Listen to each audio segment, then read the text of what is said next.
छात्रों को मेरा नमस्कार। तुलजा भवानी माध्यमिक विद्यालय संत ज्ञानेश्वर नगर लातूर स्कूल में चल रही वीडियो क्लासेस में आप सभी का स्वागत। आज हम कक्षा 10वीं की दूसरी इकाई में पहली जो यहाँ पर कविता दी है जिसके रचनाकार गोस्वामी तुलसीदास बरशही जरत। तो यहाँ पर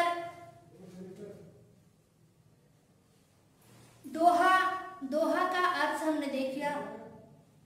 इसी के साथ यहाँ पर पद चौपाई, अगली चौपाई है यहाँ पर दी गई है। दादुर धुनी चहु दिशा सुहाई, वेद पढ़ही जनु बटु समुदाय। यहाँ पर इसका अर्थ हमने बताया था कि किस प्रकार बारिश के दिनों में मेढकों का आवाज आता है। मेढकों की आवाज ऐसी लगती है जैसे कोई विद्यार्थियों का समूह वेद पठन कर रहा हो। अनेक वृक्षों में नई नई कोंपलें आ गई हैं, जिससे वे ऐसे हरे भरे तथा सुशोभित दिखाई दे रहे हैं जैसे साधना करने वाले किसी व्यक्ति का मन प्राप्त करने पर प्रफुल्लित होता है। यहाँ पर इस प्रकार का वर्णन किया गया है। बरसात के दिनों में मदार और जवासा जो वृक्ष है जिसके पत्ते झड़ जाते हैं, ऐसा लगता है कि शासकों के राज्य में दुष्टों का धंधा चलता है। आज से हम देखते हैं कि जैसे कि बारिश के दिनों में मेढकों की आवाज, जवास और यहाँ पर मदार के वृक्षों के पत्ते झड़ जाते हैं, ऐसा लगता है कि अच्छे शासकों में जैसे यहाँ पर दुष्टों का यानी दुष्ट लोगों का धंधा चल रहा है। धूल खोजने पर भी नहीं मिलती है, खोजत कतहु मिलई न धूरी, मिलही न धूरी। और धूल कहीं पर भी, जैसे बारिश के दिन में बारिश होती है तो धूल मिलती है, देखने को नहीं मिलती। धूप के दिन में धूल दिखाई देती है क्योंकि धूप के कारण धूल हमें दिखाई देती है, लेकिन बारिश में जैसे कि बरसात होती है धूल कहीं पर भी दिखाई नहीं देती है। यहाँ पर कहा है कि खोजत कतहु, खोजने पर भी धूल कहीं पर भी नहीं मिलती। उसी तरह वर्षा ने धूल को नष्ट कर दिया है। जैसे खोजत कतहु मिलही नहीं धूरी, करई क्रोध जिमी धर्म ही दूरी। और धूल खोजने पर भी नहीं मिलती, जैसे क्रोध धर्म को दूर कर देता है। जहां पर क्रोध है, जहां पर क्रोध का जन्म होता है, वहां पर धर्म नष्ट होता है। जैसे धूल को वर्षा ने नष्ट कर दिया है, बरसात ने नष्ट कर दिया है। आगे कहा है शशि संपन्न सोहा मही कैसी, अनाज से युक्त पृथ्वी कुछ इस प्रकार शोभायमान हो रही है। आ रहा है समझ में? और अनाज से युक्त ये पृथ्वी है कि किस प्रकार शोभायमान हो रही है। जैसे उपकार करने वाले व्यक्ति शोभायमान होते हैं।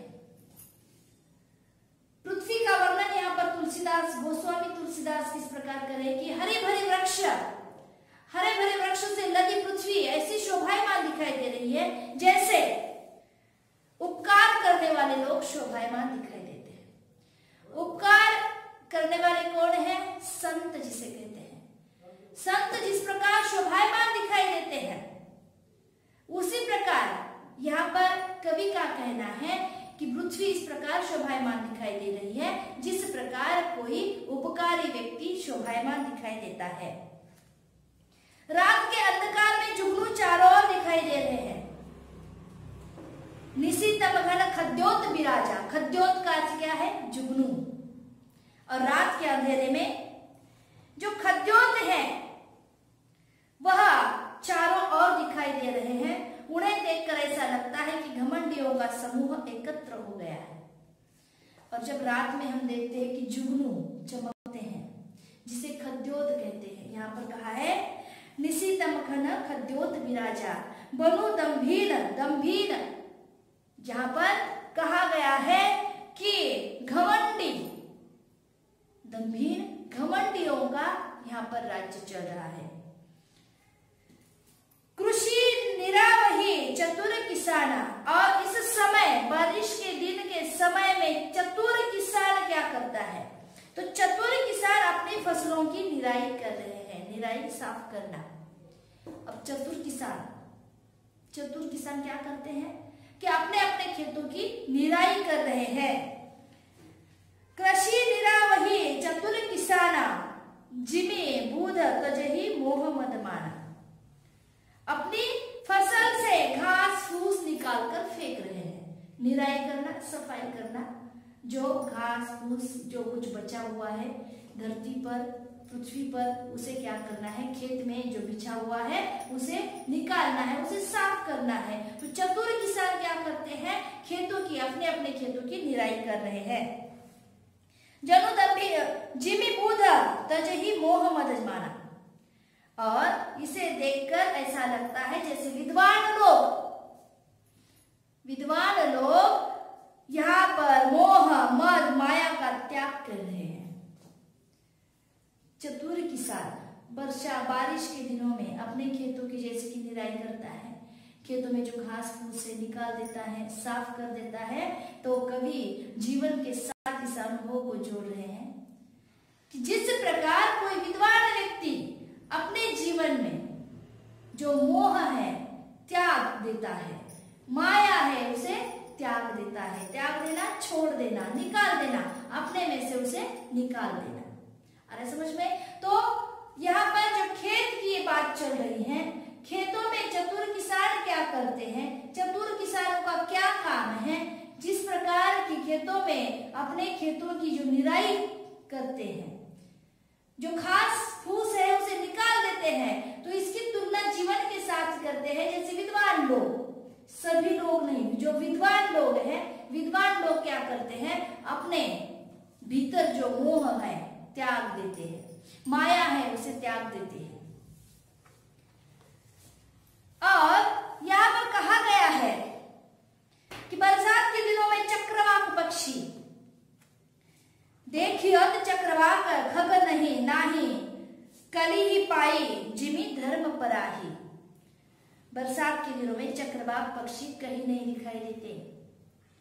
इससे ऐसा लग रहा है जैसे कलयुग में धर्म पलायन कर रहा है। हम देखते हैं ये कलयुग है, अरे समझ में, ये जो चल रहा है कलयुग है। जैसे युग कितने हैं? कितने युग है? 4 युग है। अरे समझ में, अभी जो चल रहा है कलयुग है, सत्य युग, द्वापर युग, त्रेता युग, और अभी ये चल रहा है कलयुग। तो कलयुग में क्या हो रहा है? धर्म कहीं भी नहीं रहा, धर्म दिखाई नहीं दे रहा है, धर्म पलायन कर रहा है। अरे समझ में, जैसे कि इस दिनों में चक्रवाक पक्षी कहीं भी दिखाई नहीं देते हैं, पलायन करते हैं जैसे। और यहाँ पर कवि अपने जीवन के साथ जुड़ा अनुभव यहाँ पर बता रहे हैं कि जिस प्रकार कलयुग में धर्म पलायन करते हैं। विविध जंतु संकुल मही भ्राजा, और यह पृथ्वी अनेक प्रकार की जीवों से भरी पड़ी है। यह उसी तरह शोभायमान हो रही है जैसे राजा के राज्य में प्रजा की वृद्धि होती है। यहाँ वहां अनेक राही थक कर, यहाँ पर जह तह रहे, पथिक थकी नाना, पथिक पथ पर चलने वाला राही जिसे हम कहते हैं। और यहाँ वहां अनेक राही थक कर इस तरह बैठे हुए हैं जैसे मनुष्य को ज्ञान प्राप्त होने पर इंद्रियां शिथिल हो जाती हैं और विषयों की ओर जाना फिर छोड़ देती है। और इस समय राही जो है, पथिक जो है, यहाँ वहां थक कर बैठ गए हैं। थक कर बैठ गए हैं, इसका अर्थ है ये थक कर बैठ गए, तो इन्हें देखकर कवि को ऐसा लग रहा है जैसे मानो इंद्रिय जो है, हमारे पंच इंद्रिय हैं, तो इंद्रियां यहाँ पर सभी ज्ञान प्राप्त कर कर मनुष्य की इंद्रियां शिथिल पड़ गई है। शिथिल, शांत होना, शिथिल पड़ गई है और फिर वह विषयों की ओर जाना छोड़ देते हैं।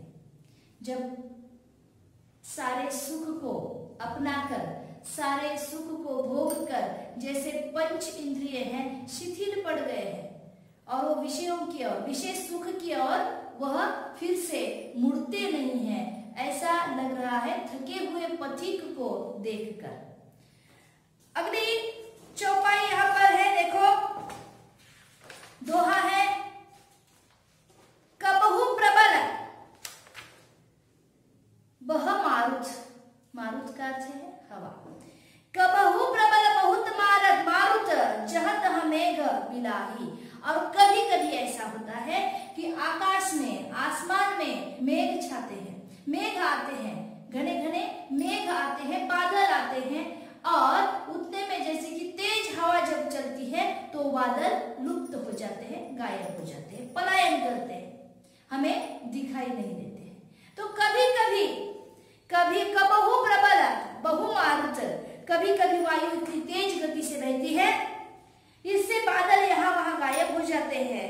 यह दृश्य उसी प्रकार लगता है कवि को कि जैसे परिवार में कुपुत्र के उत्पन्न होने से कुल की या कुल का धर्म जो है, उत्तम धर्म नष्ट हो जाते हैं।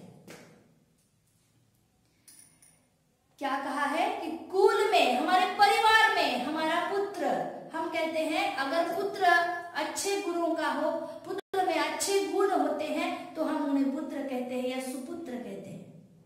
लेकिन यहाँ पर कुपुत्र कहा है, जैसे परिवार में कोई कुपुत्र के जन्म लेने से उस परिवार का जो धर्म है नष्ट हो जाता है। उत्तम धर्म यहाँ पर कहा गया है कि यहाँ पर उत्तम धर्म, श्रेष्ठ आचरण जो है यहाँ पर नष्ट हो जाता है, सिर्फ कुल में, परिवार में कोई कुपुत्र पैदा हुआ तो। इसलिए यहाँ पर जैसे आकाश में बादल छाए हैं और कभी कभी तेज वायु से, तेज हवा से वह जो बादल है इधर उधर गायब हो जाते हैं, दिखाई नहीं देते हैं। ऐसा लगता है कवि को जैसे कि किसी परिवार में कोई कुपुत्र जन्म लेता है तो क्या होता है, उस परिवार का जो उत्तम धर्म है, जो श्रेष्ठ आचरण है, वह नष्ट हो जाता है। जिमी कुपुत के उपजे कुल सब धर्म नसाही, नसाही नष्ट होना। जैसे कि परिवार में कुपुत्र के जन्मने से, जन्म जब लेता है वो, इससे क्या होता है, उसके उत्पन्न होने से परिवार का, कुल का, जैसे परिवार का उत्तम धर्म नसाही नष्ट होता है। कबहु दिवस महा निबिड़तम, और कभी बादलों के कारण दिनों में या दिन में घोर अंधकार छा जाता है, कभी सूर्य प्रकट होता है, तब लगता है जैसे बुरी संगति पाकर ज्ञान नष्ट हो गया है। और कभी कभी ऐसा होता है, कभी दिवस महानिबिड़तम, कभी कभी दिन में आकाश में बादल छाए जाते हैं, घने बादल छाए जाते हैं, तो क्या मेघ आते हैं तो क्या होता है, घर में पूरा अंधेरा हो जाता है और फिर से एक बार सूर्य का आगमन होता है, फिर से एक बार अंधेरा हो जाता है। तो ऐसे दृश्य को देखकर कवि को ऐसा लग रहा है कि कभी कभी ऐसा होता है और दिन में घोर अंधकार छा जाता है और कभी सूर्य प्रकट हो जाता है, तब ऐसा लगता है कि बुरी संगति पाकर ज्ञान नष्ट हो गया और अच्छी संगति पाकर ज्ञान फिर से बढ़ गया। ज्ञान उत्पन्न होना, सूर्य का आ जाना, फिर से ज्ञान उत्पन्न होना, फिर अंधेरा छा जाना, फिर बुरी संगति से ज्ञान नष्ट होना, ज्ञान नष्ट होता है फिर उत्पन्न होता है। और इससे जैसे कि ये प्रकृति है, प्रकृति भी इस प्रकार का होता है, जैसे कि दिन में, कभी कभी दिन में आकाश में बादल छा जाते हैं, काले काले बादल आ जाते हैं तो घर में अंधेरा होता है, फिर से एक बार सूर्य दिखाई देता है तो फिर से उजाला होता है और फिर से एक बार बादल आते हैं तो फिर से अंधेरा। तो इस प्रकार का ये जो वर्णन है और ये देखकर कवि ऐसा कहते हैं कि कवि को ऐसा लगता है कि बुरी संगति पाकर हमारा ज्ञान नष्ट होता है और अच्छी संगति पाने से हमारा ज्ञान फिर से उत्पन्न होता है। इस दृश्य को देखकर यहाँ पर कवि बोल रहे हैं। आ रहा है समझ में? तो यहाँ पर ये चौपाई और दोहा, ये जो यहाँ पर इसकी हमने चर्चा की है, तो यहाँ पर कुछ चौपाई है, बाद में दोहा है, फिर से एक बार चौपाई है। इसका अर्थ हमने देखा है। फिर से एक बार पहली चौपाई, दोहा और चौपाई का अर्थ हम देखेंगे अगली कक्षा में। फिर से एक बार हम इसे दोहराएंगे। इसी कक्षा में हम यहीं पर रुक जाते हैं। धन्यवाद।